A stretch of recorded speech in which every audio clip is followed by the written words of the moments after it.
Oh, fucking vey. This is a funny one. I guess I'll just title this cannabis-induced shitty retardism. Literally.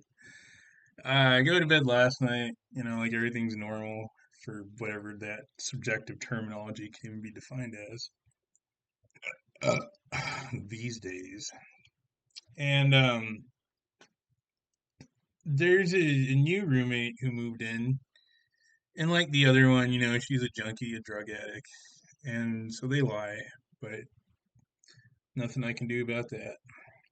And I think she wakes up at like 4 in the morning and then smokes weed inside the house because she thinks some retarded nonsense like, oh, well, everybody's asleep, so they won't notice. And then it wakes me up, and then I hear her like scrounging around like a little tweaky mouse. And she did tell me that she got kicked off of Snapchat for posting mushrooms and marijuana, so polysubstance use. She tried bullshitting me that, oh, it's medicinal. And I said, really? What for? And she said, seizures. And I said, oh, well, it actually doesn't help seizures. That's an internet lie. Did a doctor prescribe this to you, or did you just self-medicate from fucking Facebook advice? Oh, well, I really do have seizures, but yeah, no, a doctor didn't. Yeah, you know why? Because fucking smoking increases blood pressure, which makes seizures worse. Oh, I didn't know that.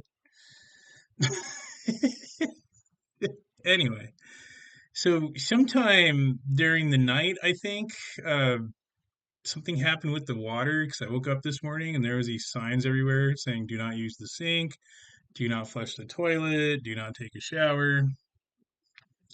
And I could just tell that this was someone who didn't know very much about plumbing or water systems.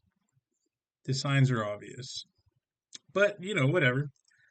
I went to Bible study and took a shit there. And, like, used their running water, and when I came home, the handyman was here, and he explained to me that the handle on the upstairs shower had just been torqued too hard. And so it stripped it off of the thing. And I've been in some ghetto rentals where we had like a pipe wrench and we were using that for hot and cold.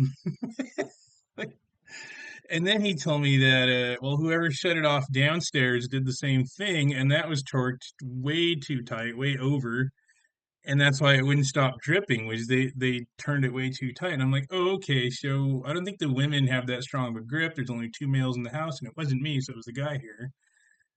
Odds are he was stoned and just, dude, it's not shutting off. They broke the fucking thing upstairs. And then in trying to fix it, didn't understand how like plumbing worked. And so he went downstairs and like fucked up the one downstairs because the handyman guy told me he almost had to replace two handles. I can't remember if he had to replace the one downstairs or not. But I just kept my lip zipped, kept my mouth shut, just observed without saying anything. And then the landlady in the group text said something like, "Oh, well, the handyman said the handle's fixed and so the water's back on." And just don't hang things off the handle because that must have been what broke it. And so one of the girls here hangs those weird fucking spongy shower things off of the faucet and the handle, and these fucking retards are like, "Oh yeah, that's what broke it."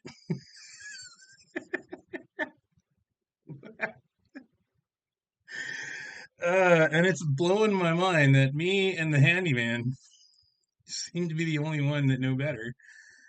But I'm just not gonna say anything. I'm more entertained by watching these blundering fuck ups from people who tell me that drugs are fine and make them smarter. Oh, right, in Bible talk. So now I'm in Judges, and I'm on the story of Samson, and I think it was Judges 14 and Judges 15. They have a couple things where Samson provoked the Philistines to attack him because he knew he would win the fight and therefore gain stuff. So he was doing what in modern legal terms is called provoking an assault. He provoked his targeted victims to attack him first, and this justified his slaying them basically and taking all their gold and their wealth and their whores and their land and all the old Bible stuff. And it reminded me of 9/11, or like years ago I've said this, and undoubtedly many others have said this, and we're all suppressed by whoever controls the internet. But when Israel gets attacked, it gains territories. Now, this isn't always the case. Egypt got the Sinai Peninsula back, but typically, like the Syrian, the Golan Heights and things like that, yeah, etc. How many times the 6 Day War? Yeah, how many times has it been that Israel's neighbors attacked Israel and then the borders of Israel got bigger as a result of the attack? And so this highlights an incentive for the government to orchestrate attacks on its own citizens and blame the enemy, who's really the victim and the target. And that way its nation is rallied against the other nation instead of its own government, who's orchestrated the whole thing.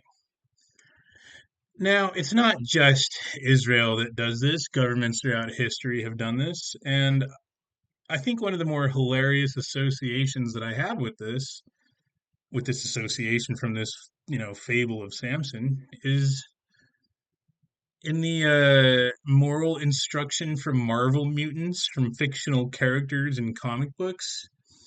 There is a Magneto clip of a cartoon, Magneto, the fictional Holocaust survivor, where he did the same thing. He attacked the mutants on his fucking mutant island and blamed the humans. That way, the mutants would attack the humans and they would perceive it as self defense, but really it was an aggression, but they didn't know that. Yeah.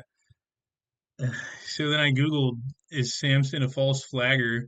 And Google actually responded, well, actually, yes, he is very deceptive and he does all these things that results in his gain and, etc. And right now, the next one I'm going to read tomorrow, I'm reading 5 books a day, I think it's Judges 16:1. And like the first section, it might even be the first sentence, says, Samson showed up at the gates of Gaza and made his presence known. Like this was provoking them into a fight that he would win, and therefore he would gain their borders and boundaries, and yeah, etc.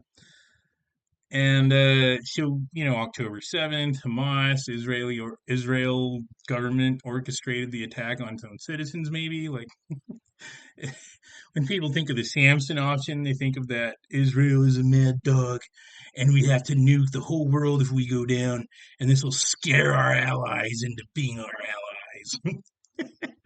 Right? The Samson option. You're bringing the roof down on top of your mutually assured self destruction or mutually assured destruction. Yeah.